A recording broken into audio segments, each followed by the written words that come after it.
Up next is one of our, I think it's fair to say, most energetic speakers we've ever had at Brighton SEO. We're really glad to have him back. If we could have a big round of applause for Mr. Greg Gifford, everybody.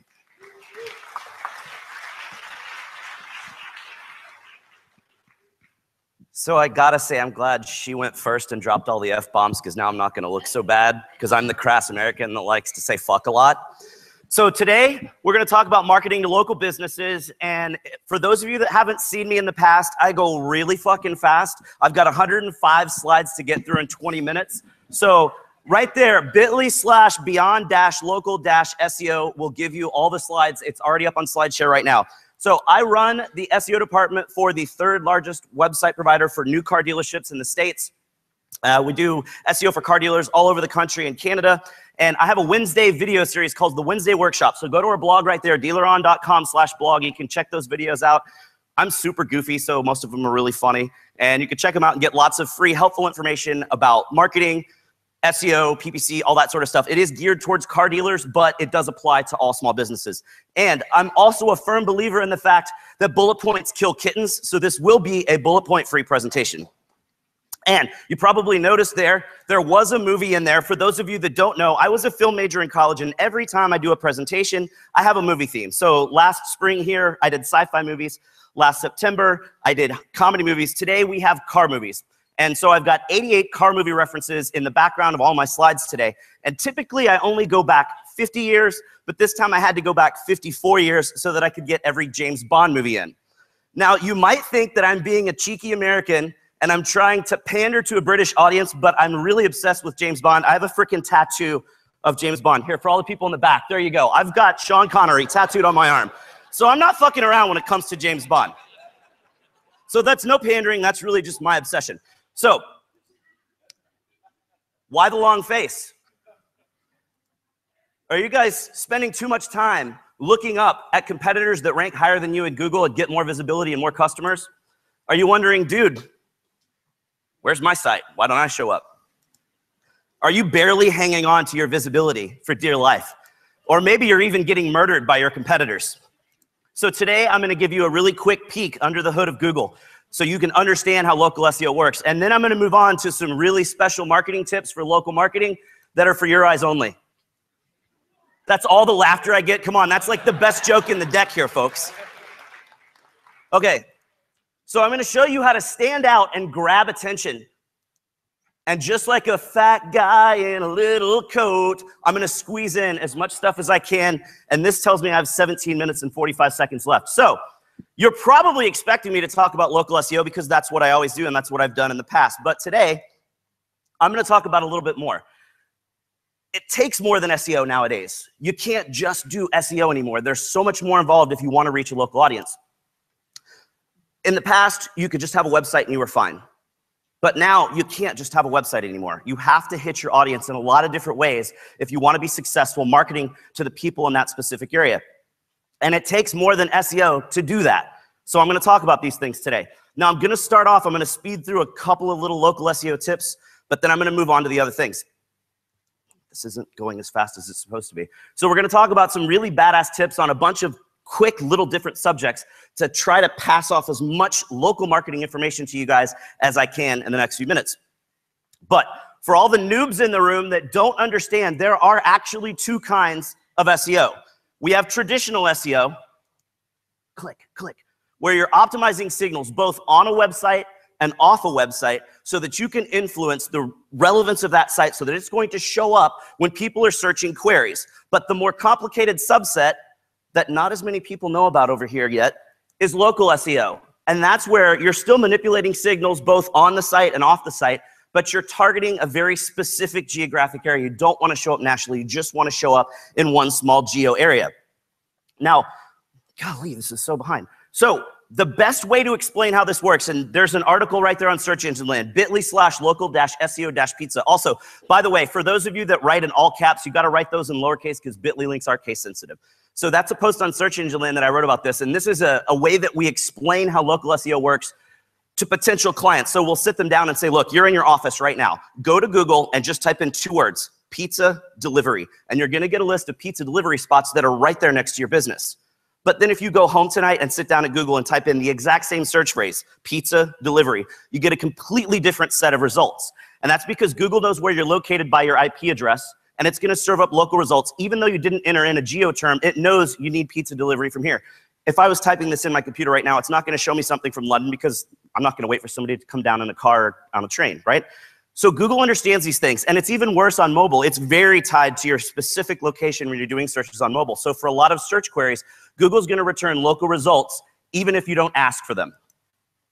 And you're lucky because whenever these updates roll out and whenever these things come, you can follow people like me in the States and you get a preview. A lot of times, like when we had the pigeon that came out, penguin, pigeon, panda, all that stuff. But when pigeon came out, it drastically changed the way that local search results were calculated. And that hit us in July of 2014. It didn't hit you guys until Christmas. So you had a 6-month preview. And by the time it hit you guys, we'd already researched everything and figured out everything. So if you're paying attention to the people in the States that are doing this research, you can future-proof everything that you guys are doing when it comes to SEO. So by the time an update rolls out over here, you guys already know what to do, and you're gonna blow past all the other agencies and all your competitors. The best thing that you can do for local search every year is to follow the local search ranking factor study that's put on by Moz. David Mims spoke here last September. He's the guy that runs this thing. They take the top 40 people worldwide in local search. They send us this big, long questionnaire. It takes about 2 hours to fill out. They aggregate all of the answers because obviously nobody knows what's in Google's algorithm except Google, and thanks to RankBrain, they don't even really know everything anymore.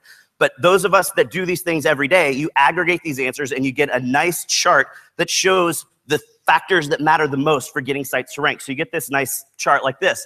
And it's a pie chart. It shows you which signals matter for local search and what weight each of those signals have. Now, you might be expecting me to go through this, but I'm not gonna, because I got other stuff to talk about today. So for those of you that are new to local SEO and you don't understand perfectly how this stuff works, go get my presentation from Brighton last September. It walks through all of the specific ranking factors that matter. It's very SEO nerdy intensive for local SEO. That's at bit.ly/local-SEO-blueprint. But today, we're gonna talk about some other things. We're gonna move on. So after you've got all of your awesome content and all of it's optimized, one important tip that I wanna share that this is really bad in the States. People write really bad text still. They're very keyword stuffy. You'll have a car dealer in Dallas that says, hey, if you want to buy a Toyota in Dallas, we're the best Toyota dealership in Dallas to buy a Toyota in Dallas if you're looking for a Toyota in Dallas. And that sounds stupid, right? So if you read your content out loud, write it, then stop, then read it out loud, and then have someone else read it out loud. And if it doesn't sound conversational, if it's not something that you would say over the phone or in person to a customer, then you're writing your content wrong. So that's a huge tip to share. Something else, make your blog a local destination. Too many people do their blogs incorrectly. They put their blog up and they use it 100%. I'm gonna market my shit. So their blog is, hey, here's my shit, come buy it. Hey, look, I've got some shit, come buy it. You wanna buy some shit? I've got some shit. Hey, here's some more shit, come buy my shit. Hey, come buy my shit, I've got this shit over here. Don't do that. That's not what people care about. You've gotta share things that people wanna read. When you're going out and doing the content marketing side of your content marketing and sharing these links, if it's more of, here's my shit, come buy my shit, people don't care, they're not gonna read it. But if you're sharing interesting information about the local area and what's going on, then people are gonna eat that up. And they're gonna read it, they're gonna come to your blog, you're gonna get more traffic, and you're gonna get links. So go there, bit.ly/local-content-ideas is a post on Search Engine Land that I wrote that walks you through a ton of different ideas of local-oriented content that you can write that's not related to marketing that's gonna kick ass for your blog. And it pushes a lot of local relevancy, so it makes the rest of your site show up higher for a lot of local searches. Also, if you wanna show up in a city that's nearby, so let's say you're in the suburb of London, or you're just out in the country, but you wanna show up in some other cities that are kind of close by, it's exceedingly tough to do that thanks to the updates that Google has made. It's very, very hard to rank in a city that you don't have a physical address in. But if you use the strategy of local content silos, you can create these little micro areas within your site that are very, very relevant to that local area, and you'll start to show up for some of those queries. So again, bit.ly/local-content-silos is a post that I wrote that walks you through this concept. So if you guys are in the suburbs and you want to show up in the main metro area, this is how you do it. This works. This is awesome. Also, when you've got to get local links. This is the big fail that most people have when they're doing local SEO. Traditional SEO guys are really scared of Penguin, and they only want those really hefty, big DA links. They want lots of link juice. They want Forbes.com or something like that, or big EDU links or government links. Screw that stuff. I love the shitty little church websites. You get links from these shitty little church websites, or for us, we do Little League or Pee Wee Hockey or local charities, local preschools, things like this. All these sites, if you run them through Moz, they've got the shittiest domain authority you've ever seen. And all the other link builders are like, hell no, I'm not touching that. But all the local SEO guys are like, score, this is going to be badass. Because those local links are from businesses and websites that are so hyper local, they carry a ton of weight in the local algorithm. So if you go get a lot of these really what other people would consider to be shitty links, it really gives you a ton of boosting. And also in local, we don't care if it's a no follow. I'm going to go after no follow links all day long because it's a local link on a local site. It's still going to bring me traffic, and the local links will still matter in the algorithm on the local algorithm. So don't be afraid of no follow links if they're local sites. And the great thing about this is if you're competing against somebody that doesn't know how to do local, they're going to go drop your links into Majestic or into OSE, and they're going to look and go, oh, it's obviously not their links that are making them win because they've got all these really shitty links, and I'm not going to do that. So when they try to reverse engineer it, they're not going to understand what to do, so it's going to kick major ass for you. Also, Google My Business. When you go drop your link into Google My Business, you need to go to Google's URL builder first and put tracking parameters on it, because if you do not have tracking parameters on it, any clicks that come off of Google My Business, which basically is gone now and is going to be your knowledge box or map search panels, those clicks will be counted as direct traffic and not organic search. So you've got tons of organic traffic coming to your site off of those GMB links that are being counted in analytics as direct. So you've got to put tracking parameters on them so that you can correctly track what sort of organic search visits you're getting.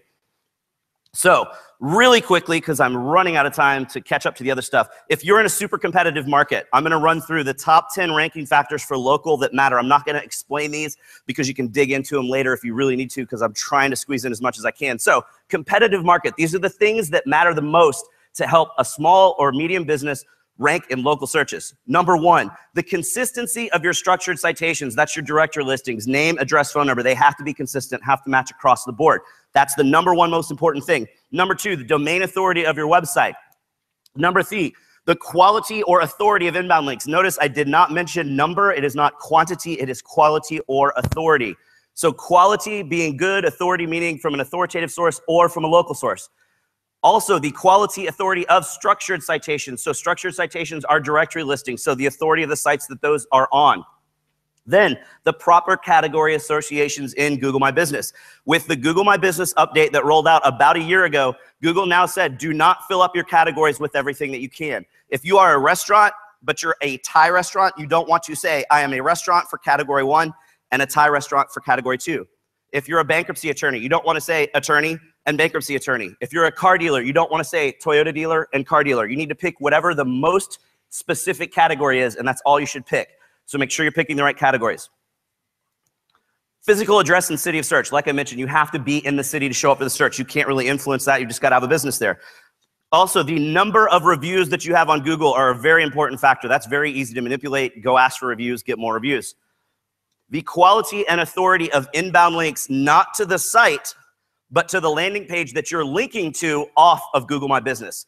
So that's typically either going to be your homepage, or if you've got a multi-location website, your location pages are what you're linking to. So those pages need to have authoritative links pointed at them. And also, click-through rate from the search results. Google will tell you all day long and 5 times on Christmas that click-through rate does not matter, but it has been proven time and time again that it does. So click-through rate will matter as far as how you're ranking in local searches. Also, the quality and authority of unstructured citations. Unstructured citations are mentions in news articles or blog posts where it still mentions name or address or phone number or 2 of those 3, just not all structured next to each other and spread out. Also, moving on, AdWords. So for the noobs in here, AdWords are ads that you pay for on Google, okay? I'm an organic guy. I'm not going to sit here and give you AdWords tips. That's embarrassing. I would look stupid. But it kicks ass. It's awesome for targeting local customers. You can go down to zip code. You can go down to neighborhoods. You've got to be doing pay-per-click ads if you're trying to target local customers in a specific geographic area. You absolutely have to do it. And now they've removed the right rail. It's the only thing above the fold. If you go look at a search query, look at that. Local search. You don't see any organic. All you see is 4 pay-per-click ads in the top of a map. So if you want visibility, you got to pay for it now. Sorry, folks, that's the way it is. You look on mobile, all you see on mobile is ads. So if you want to have the best visibility you can in local, you're going to have to pay for it, unfortunately. Moving on to email marketing. For the noobs in the room, that's sending email to your customers. I know, it's a crazy concept, right? Everybody tweet that. Email marketing is sending emails to your customers. It's still super effective. A lot of people have moved on and they're worrying about SEO and they're worrying about pay-per-click and they're worrying about all these other ways to do text message marketing and all this other shit, but email marketing is still seriously kick-ass. But there's some things you could do to be better at email marketing. Really, really, really important that you've got a responsive template. If you go look at your email opens, the vast majority of them happen on a mobile device. So why are you sending emails that are formatted to be viewed on a desktop? It's a bad experience. So go there, bit.ly/responsive-email-info will give you some awesome information about why responsive emails are so much better. They perform so much better. In fact, if you have a responsive email design, your click-to-open rate on mobile is going to be at least 55% higher. You're getting more opens just by having a responsive email. And what's really crazy is even on desktop, you're getting a higher click-to-open rate if you're using a responsive email. Because on desktop, you never know how big that browser window is going to be open. Or if they're using Outlook, what size that view window is going to be. So the responsive emails really, really kick ass. Also, use a video. Anytime we push out any email marketing, it always includes a video because open rates are ridiculously higher when you've got a video in your email marketing. So videos and email, bit.ly/email-with-video. More information there for you. Adding a video, look at that, 300% increase in click-through rate. How would you like to say to your boss, hey, we're going to do emails, and oh, by the way, I'm going to give us a 300% increase in click-through rate and make us a shit ton more money. You're going to look super great. All you got to do is put a video in it. And when you're doing it, don't just have a button that says watch this video. You've got to have a thumbnail image. You can't just have the video on the landing page. You've got to have the thumbnail in the email, and that thumbnail needs to look like it's a video player. You need to basically take a screen capture of your video player so that people will think it's a video that they can play in their email, which really doesn't work, and it'll click them through, and they'll watch the video, have it on autoplay. It will kick major ass for you. Video, by the way, for the noobs, that's moving pictures. They're much more interactive. They're much more engaging. It keeps people on your site longer. It keeps people doing more things on your site. If you're going to commit to video and have a big video play for local marketing, do not use YouTube. And everybody goes, oh! But it's true because you lose control of your videos. Click. Wistia is much better because on YouTube, you've got pre-roll marketing. I've seen some really intelligent business people in the States pay for pre-roll marketing and target it in such a way that their competitors have a website with videos on it, but their pre-roll ads are playing before their competitors' videos on the competitors' websites. I've also seen it where they're really good at optimizing their videos so they show up in the similar videos stream afterwards. So you might watch the video on a competitor's website, and then every video that shows up afterwards is someone else. So if you use Wistia, it's your own player, it's your own video, and you can control it. It is so much better. It is absolutely the only choice if you're going to do video, to have video on your own website. So host everything on Wistia, wistia.com. It's super awesome and it's cheap. You can customize the color of your player, and they've done tons of research to show that just having a custom color play button that matches the branding of your site increases the number of plays you get on that video. So not only is the video going to be better and more interactive, you change that play button and it's even more kick-ass. And then you can create custom thumbnails. You don't even have to use a thumbnail from something in the video. Most of the time, we're creating goofy-ass thumbnails that aren't even in the video just to make the video look more enticing when it's seen in social or in emails or wherever it would be. So there's a 35% increase, 40% increase in video click-throughs just from those two things. You guys need to do these things. They're awesome. It also has video analytics. I'm going to start going really fast because I'm going to run out of time. So you can see engagement and summary. So like this on the video, the blue line there is people that started watching, and as the line goes down, that's users that dropped out. The red line is people that watched the video a second time. So if you're playing a lot of videos on your site and you see a video that like halfway through the video, it just tanks and everybody drops off, you know you either piss people off or they're really bored. So it helps you make better videos because you can see how long your video should be, what should be engaged. It's really awesome. It also has individual heat maps for each viewer. So you can see what each viewer has watched. All the yellow there, or the greenish yellow, is the first time somebody watched. You can see that top guy watched a little bit and then skipped ahead. And then all of the light orange, they watched that section again. All of the darker orange, they watched again. And the really dark orange, that guy watched that stuff 4 times. Wouldn't you like to know that data? When you're pushing stuff out to your users, what are they engaging with? What parts of the video do they like the most? And what's really cool, you can tie that into email addresses. So you can add a query string onto that video thumbnail in your email, so then when it passes over and they watch it on your site, Wistia knows who those people are, and now you've got a list of all the people that watched your shit, and you can see that Anthony Stanley has watched 4 of my videos. I can click on that and see which 4 videos he watched. Your sales guys can kick so much ass with this info, it's amazing. Also, they have a thing called Turnstile. At the end of the video, you can pop up a lead capture form. That's in the video. So you don't have to say, go over here and fill this out. You can fill out in the video. You can even gate stuff so they get halfway through the video and they have to give you their email before they can watch the end. It's awesome. Also, you can share Wistia videos on Facebook and get user data of what's been watched, and it plays in the Facebook stream. They don't have to leave Facebook to see it. It's amazing. Facebook ads are very kick-ass for the noobs. That's ads that you're paying for on Facebook. Facebook ads used to suck because it was like the drunk guy that showed up late to the party and was super annoying and everybody hated him because they didn't want him to be there. But now they're the super cool guy that walks in and everybody's like, fuck yeah, it's time to party. You can target users by insane demographics. Age, sex, simple stuff like that. In the States, I've got Polk data. I can target ads at people that have a Chevy truck in their garage and are looking to buy a new one. It's really crazy the level of demographic targeting that you have with Facebook ads. You can also create what's called a custom audience. You take your email database, you load it into Facebook. Facebook does a match. If those email addresses are used by people to log into Facebook, boom, now you have a list of people on Facebook. You can run ads specifically at those people and not anybody else. You can also create a lookalike audience so that that audience doesn't get ad fatigue. You're running it at your email list, and then after a month, you say, hey, I want a lookalike audience. What's really cool is it matches the demographics of all the people in your list and creates another list of the same size with the same type of demographics. So it helps you boost local reach because you're hitting the same demographics in a local area of the people that you are already advertising to. It's badass. And there's a new ad type called local awareness ads that you guys all need to be using. They are the most kick-ass thing in the history of advertising ever. I'm serious. You drop a map pin on your location. So like if this is your building, you go boom, map pin, you set your radius. Anyone within that radius that's on their phone that meets whatever limited demographics you're able to put in will see your Facebook ad. The more you pay, the more visibility you get. But be creative. You don't have to drop it on your business. You can run ads for your business at your competitors' locations. We've got car dealers doing this that are dropping map pins on competing car dealerships and running service specials because they know that if you're sitting there getting your oil changed, you're fucking around on Facebook. And what are you doing? You're seeing ads. This guy spent $500 and advertised on a few different dealerships in the area, and he sold 15 sets of tires in a month doing that. This stuff is crazy.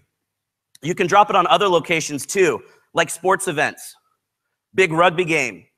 Boom, drop a map pin, run something just during the game.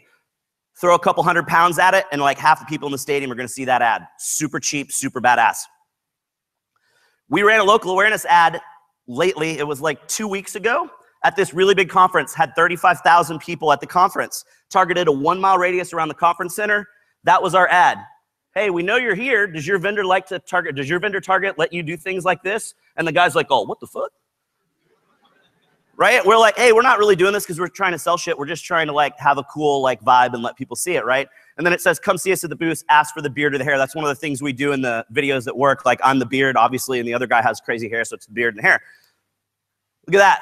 38,000 impressions. We paid 1 penny per impression. $400 had 38,000 people see our message in the space of 3 days. That's freaking cheap, and that's freaking awesome. Now, finally, beacons. All right, I can't really see hands in here, but I'm going to ask how many people have seen beacons or heard of beacons. Probably not that many. So for the noobs, beacons kick ass. This is a beacon, this little bitty thing right here. It's a Bluetooth-enabled device that interacts with mobile phones. Now, usually it requires a dedicated app. So if I have this beacon in my store with like a 20-foot radius on it, and you've got an app for my store, let's say you're at the Gap, and this is at the Gap, and you've got the Gap's app open because you're going to shop for some clothes, and you walk by this beacon, it'll pop up a message on your phone in the Gap app that says, hey, guess what? We've got a special on blue jeans today. And you're like, badass, I'm going to buy some jeans, right? But the problem is it's tied to an app. So for a lot of small businesses, that doesn't necessarily work. You can't go get an app created. So now what some of the beacon providers are doing is using app networks. So they're going out to all the different app providers and paying them to include their beacon code in those apps. So now it's a network of apps. And in the States right now, for our provider, there's about 55 million monthly active users on this app network. So now if any of the apps are on the phone, you could pop up a message on the person's phone. But you know what? I don't give a fuck. Because I don't want that pop-up message. It's location-aware apps. So if they get tagged, even if their app isn't running, because location services are always running. So if they come within range of my beacon, they get tagged.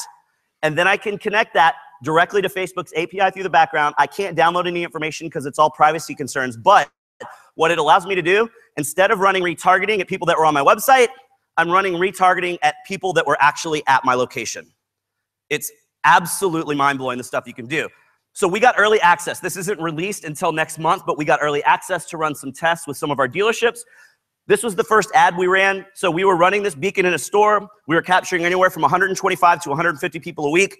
Unfortunately, they wouldn't let us create Facebook exclusive ads because they didn't believe that it was going to be as kick-ass as it was. So the first one, we had to use a real special they already had, and it was tire alignment for $69.95. Who gives a shit, right? And it's just spaghetti on the wall too, because right now we can only do one beacon per location, so we don't know the intent of the customers. When it comes out next month, we can do multiple beacons and segment our audiences better. So we're really just kind of tossing spaghetti to do a test to see what happens. But even still, boom, 34.6% increase in click-through rate. Insane. So then the next week we did a test with an oil change. Way better offer, right? Boom, 45.7, a 46% increase in click-through rate just because we're targeting people that we knew were at the dealership on a certain day. Super badass stuff. So we put a beacon in our booth at this conference a few weeks ago. We had 687 people. Actually, this beacon right here. This has a 30-foot radius on it, so all you people in the front, if you have any of the apps on there, I just tagged you and I can remarket you later. But since I'm in the States, I really don't have shit to sell you, so I'm probably just going to put something funny up and be like, hey, peace out, it's Greg again. So keep an eye out and figure out when you can start using beacons and how you can start using beacons, because they're absolutely amazing. It is definitely the future. It is sci-fi crazy cool shit. You guys have to start using them. Thanks for taking that crazy ride with me today, guys.